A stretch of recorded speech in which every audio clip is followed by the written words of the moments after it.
yang tidak ngasum tidak dihukum. Tenang aja.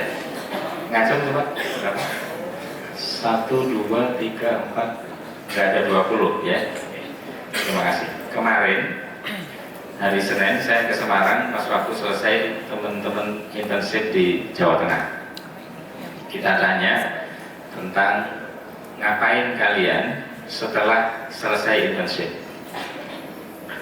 Nah, ada banyak yang dijawab. Di antara sekitar 300-an orang yang ditanya, yang menjawab bahwa akan menjadi peserta internship, akan menjadi berminat untuk jadi NS, hanya 1 orang. Pertanyaan saya, kok nggak pernah disebut? Kenapa? Karena ternyata sebagian besar tidak tahu. Nah, itu menjadi awal dari proses kita berdiskusi lebih jauh, termasuk pancingan dari Dr. Ardiansyah di grup WA. Jadi kita punya grup WA KIDI, ya. Jadi KIDI seluruh Indonesia dan KIDI pusat termasuk saya ada dalam satu grup. Kalau teman-teman ngomongin kita ngomongin kalian. Diskusi tentang kenapa kok tidak tahu. Kalau tidak tahu berarti harus dikasih pengetahuan. Sekarang satu pertanyaan yang kemarin sempat saya ajukan di Semarang juga. Kalau kemudian teman-teman selesai internship mau kerja, yang terbayang di kepala ingin dibayar berapa? Berapa? 10. Berapa? 10 juta. Berapa? Kalau lelang begini nanti ada terakhir sampai 1 triliun. Berapa? Berapa? 40. Ada yang mau jawab di situ berapa? Yang tidak menjawab berarti nggak mau dikasih. Ya. Berapa yang di sini? 20. Yang diem berapa ya? 40. Ada 10. Saya pernah tanya, ini ada yang dari wakil Jogja nggak? Jogja mana Jogja?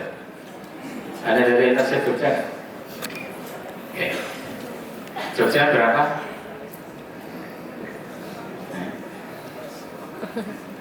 Berapa? Ya? 5 juta aja. Kan gitu? 5 juta.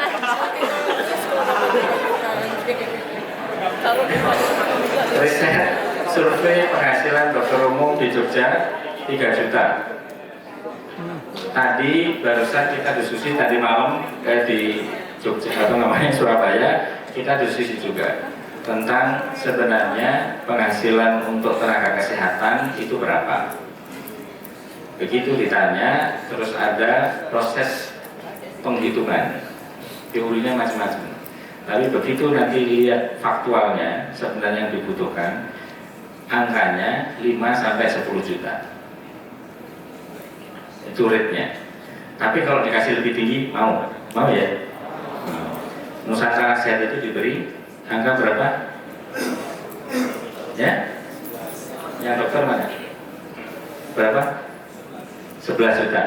Pertanyaan saya, selain 11 dapat apa lagi? Insentif daerah dapat berapa? 3 juta. Tapi dapatnya berapa? 14, 15. Oke. Mau nggak dapat gaji 15 juta? Kurang. Kurang. BHD 3 juta aja kurang. Kalau kurang, berarti nanti kita harus bisa menghitung kurangnya di mana. Nah, ini menjadi PR bersama, termasuk nanti senior-senior kita yang di gitu. Banyak hal yang kita harus komunikasikan. Ada banyak ini yang kurang itu kan cuma yang di sini sudah cukup. Nah, proses untuk mengkomunikasikan tentang salah satunya insentif dan lain-lain itu yang perlu kami sampaikan kepada teman-teman semua untuk dipahami, sehingga kita nanti akan bisa melihat porsi sebagaimana kondisinya. Maksudnya begini, insentif itu yang diberikan oleh Kementerian Keuangan bukan satu-satunya sumber pendapatan. Ada teori kemarin disampaikan, sesungguhnya pengeluaran dokter atau tenaga kesehatan di daerah itu ada 3 jenis. Satu, pengeluaran rutin untuk makan, minum, beli pakaian, beli pulsa, atau yang lain. Yang kedua, beban sosial, nyumbang kalau ada orang yang sunatan atau kawinan, kalau dia dokter tenaga kesehatan nyumbangnya kalau cuma 10.000 malu gitu kan.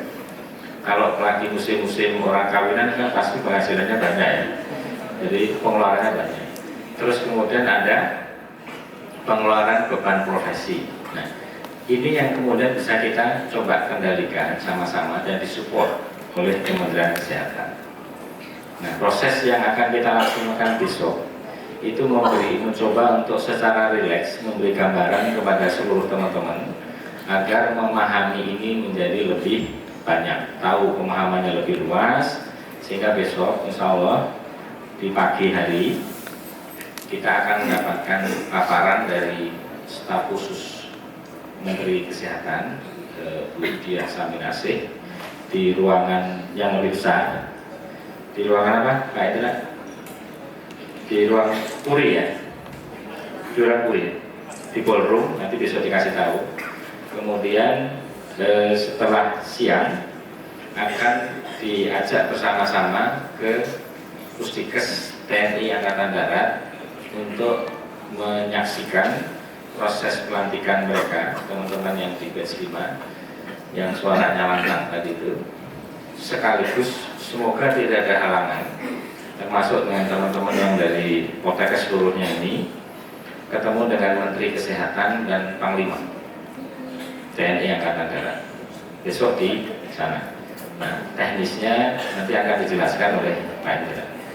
Baru kemudian sore Jumat malam kita akan kembali ke sini nanti untuk ada penjelasan yang lebih komprehensif.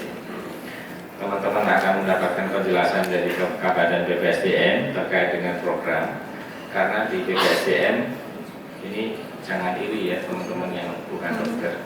Yang dokter bagi yang dia selesai Nusantara Sehat akan diprioritaskan untuk mendapatkan bantuan beasiswa BPJS. Mau nggak? Kalau daftar BPJS-nya lulus.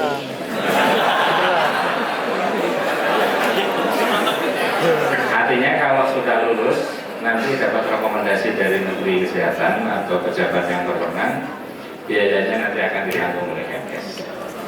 Itu kemarin pas waktu kita membahas di Mercure untuk setahun program NS sudah kita dapatkan informasi itu. Nah, mohon nanti ini juga bisa menjadi tawaran kepada teman-teman dari yang lain. Kenapa diundang perwakilan dokter intensif dari seluruh kabupaten, agar informasi ini cepat tersampaikan. Jangan sampai nanti ada yang bilang, aku nggak tahu, saya nggak tahu nih, saya nggak dikasih tahu. Ini kita buka informasi, mau ikut bagus, nggak mau ikut nggak apa-apa, tidak ada hubungan. Jadi silahkan ditawarkan kepada seluruhnya untuk berpartisipasi dan berkompetisi. Sementara dari dia Tidak lama, cuma 2 tahun, dan pada tahun kedua, setelah penugasan setahun akan ada refreshing, burnout. Insya Allah nggak akan stres. Tentara itu ditugasin di Papua 9 bulan saja, sampai 10 bulan. Dokter sama tenaga Nusantara Sehat ditugaskan 2 tahun. Jadi kalau kemudian tidak dikeluarkan dulu agar biar nggak terlalu hitam gitu, pucel gitu ya, stres, burnout, perlu ada burnout. Nah, kemarin kita lakukan burnout di Mercure Ancol. Tujuannya apa? Untuk refresh program, untuk teman-teman bisa punya kalibrasi ulang gitu ya. Kalau kemudian lihatnya yang berbeda, sekarang lihatnya lebih berwarna gitu. Jadi itu untuk memberi wawasan kedaerahan, wawasan kebangsaan. Daerah itu punya profil yang berbeda-beda, dan inilah Indonesia gitu. Jangan hanya hidup di Jakarta, karena di Jakarta katanya ada semua tapi sebenarnya tidak banyak, hanya contoh saja. ada berbeda di Papua, Gorontalo, Aceh itu luar biasa. Jadi kalau sudah siap untuk melihat Indonesia, insya Allah nanti akan lihat betapa kayanya Indonesia dan mencintai Indonesia dalam hati yang sesungguhnya. Dan itu akan menjadi berkah kita untuk bangsa ini. Sehingga kita kalau dari secara profesi akan benar-benar menjadi orang yang bermanfaat untuk diri sendiri, untuk keluarga, dan untuk bangsa. Ini adalah satu jalan di mana kita akan menyampaikan kepada teman-teman, ini loh upaya yang kita lakukan bersama-sama. Nah, acara nanti besok sampai malam, dan mungkin nanti untuk kami sampaikan secara terbuka saja kepada teman-teman GIDI pusat, GIDI provinsi. Tadi 1-2 saya sampaikan ke Pak Dr. Soko sama Dr. Hamzah juga. Kami melakukan pembahasan untuk internship itu kadang-kadang 24 jam gitu. Apalagi Dr. Akbar sukanya memprovokasi gitu kan. Itu mau bahas itu, dipikirnya saya itu ngurusin internship aja gitu, padahal kan urusin internship. Jadi pembahasan itu nanti akan coba kita formulasikan besok malam, kita nanti mocok sendiri gitu ya, membahas, karena minggu depan kita akan membahas untuk perubahan peraturan Menteri Kesehatan tentang penyelenggaraan internship. Saya kemarin di Semarang, saya bilang internship mau diperbaiki atau tidak? Jawabannya mau diperbaiki atau tidak? Mau. Nah, kalau mau memperbaiki, usulmu apa? Jadi silahkan usulkan, nanti kita punya gambaran, inilah proses partisipatori untuk membuat satu regulasi.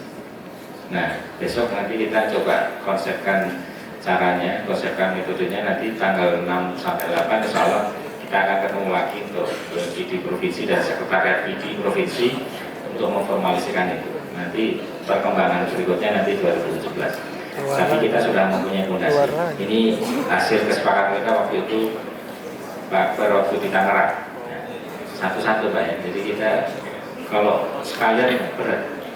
Jadi prosesnya sudah. Dan untuk diketahui teman-teman yang internship, tahu nggak internship sekarang jumlahnya ada berapa tahun ini? Ya, 9.500-an. Jadi kalau mau gampang, produksi dokter di Indonesia setahun itu 9.500. Tahun depan proyeksinya berdasarkan analisis data linear itu 12.000.